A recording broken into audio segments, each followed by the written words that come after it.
to run as I passed Rob's, then Jessica's, Willie's, then Allie's, Hannah Kennedy's, and then finally, as I got to the end of the drive, I hit Zoe Ostro's house as I cowered behind a lowly little deer and looked behind me, hoping that I had lost my pursuer.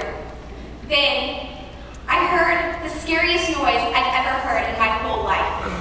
Wah, ha, ha, ha, ha. Wah, ha, ha, ha, ha. As I looked behind me, and I saw this man walking up. I looked up at him, and he pulled out the biggest machete I had ever seen. Yes, and don't be scared. Anyway, I looked up at this giant machete over my head, and I said, please, sir, spare me, please. And he looked down at me, and he said, give me one good reason, little girl. And I looked up at him, and I was like, sir, I'm the National Honor Society president at Anderson, and I have to give a speech tomorrow, so please spare me, please. And he said, okay, that sounds like a good enough reason. And he about-faced and walked off into the distance.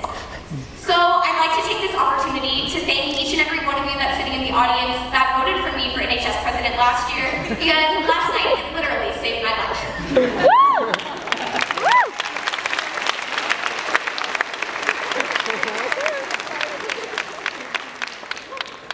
Mrs. Donna Gunter is good at teaching calculus. Holland Finley is good at wakeboarding. Nick Merriweather is good at drawing your Sharktify. Matt Long is good at, well, everything. Chelsea McCormick and Miss Heather Shulman are good at dancing. Will Brooke is good at jumping. Ben Offerbach is good at wearing glasses. Mitch Brown is good at playing the drums. Matthew Lyons is good at playing the piano. Caleb Kopp is good at high kicks. Laura Kerr is good at getting sunburned. Claire Jameson is good at her mating call. And Leah Singerman is good at wishing. Brooke Nobi is good at telling Hayden Force what to do.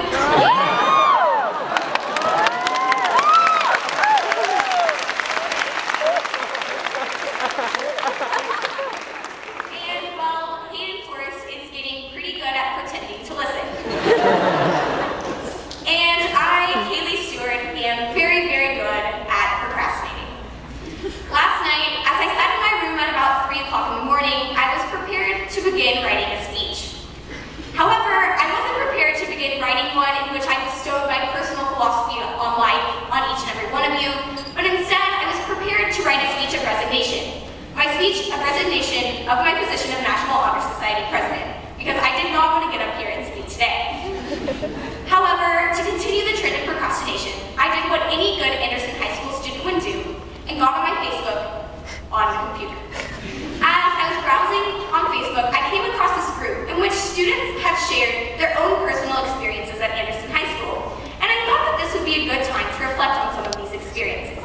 So, you know that you go to Anderson High School when half the school is matching in their Nike shorts, carrying a John Hart bag, or wearing a very Bradley backpack, when the bathrooms have funhouse mirrors in them, when only about half the clocks work, when Mr. Schwartz can turn any lecture into something about evolution, when there are so many fire drills that if there was an actual fire, everyone would die because no one moves, when in Calculus BC we learn to divide by the natural log to get rid of it, when people in prison have a longer lunch break than we do, when the drug dogs came on 420 and came in to investigate the IB diploma class, when there's a Facebook appreciation group just for our IB coordinator, when you get suspended for wearing a totally appropriate dress to school, but not for going off campus as a sophomore, when you only show up to biology 50% of the time, but still end up with an A and get 7 hours of college credit, when people scream point in the middle of class and everyone knows what they're talking about, when you have Mr. Gonzalez, the nicest substitute in the world, Oh my God. when your history teacher needs only say the term whore and everyone knows who you are.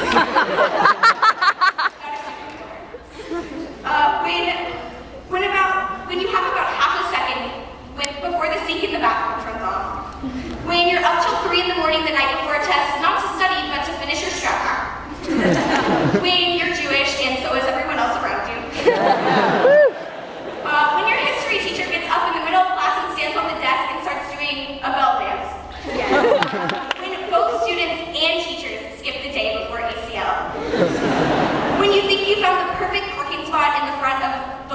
and then you turn in only to find that there's a smart car there. When your principal says the word Daisy Dukes over the intercom, and when those short shorts are considered more distracting than the jackhammering that goes on outside.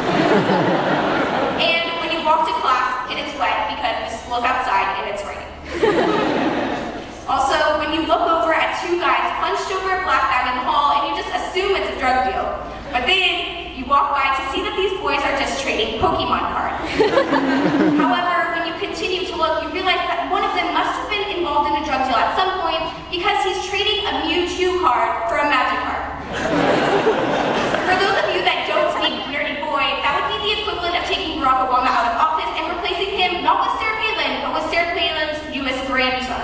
And for those of you that don't speak nerdy boy or current events, that would be like killing off Serena van der Woodsen and replacing her with Snooki. So I think these experiences do sum up in high school and characterize our experience there. Last year, Assam Faraj, my predecessor in this position, gave an incredible speech. You should definitely go watch it on YouTube, but don't compare my chips. But after you watch it like 50 times, you definitely should not eat an entire bag of Reese's peanut butter cups and then proceed to cry for 3 hours while you watch The Bachelor, which is definitely not what I did last night while I was procrastinating. But for those of you who haven't seen it, he beatboxed in his speech, followed by a metaphor of his bald spot on his head. Well, I don't have a bald spot on my head, and the closest thing I've gotten to beatboxing recently was when I went tubing the other day and grunted to the beat of the waves as we hit. However, these enigmas in his life can be compared to mine. I may not have a bald spot, but as you can tell, I'm quite small. And I may not be able to beatbox, but I am very, very, very good at eating tacos.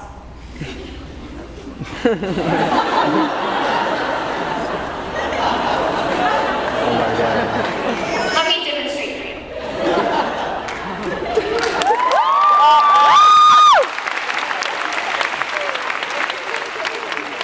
Now, you're probably thinking, okay, a taco, really, Haley? But you're gonna humor me anyway, and ask me, Haley, why a taco? Probably expecting some didactic response like, well, you see, class of 2010, the tortilla is like our personalities, holding everything together and supporting us on our quest to knowledge. It's like a giant, comforting, and Mexican Luis Ceja hug.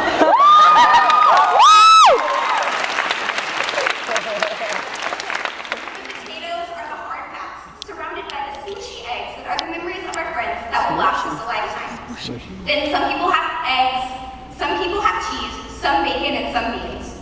And those are the experiences that make you unique, the things that make your life important. So instead of going into some silly extended metaphor like that about why the taco represents our experience at Anderson, I'll instead just tell you the truth, which is that I passed torches today and I wanted a taco, so I brought one. Sometimes life is really just about the fun things, collapsing under the weight of your indulgences. Don't make the rest of your life just potatoes. You need some eggs and cheese to go with it. Sometimes it really is all about who can get the high score on Harbor Master or Angry Birds. As you move forward, please always remember the important things. If you want a taco, go eat one. If you're a dude and you want to watch Project Runway, don't be ashamed.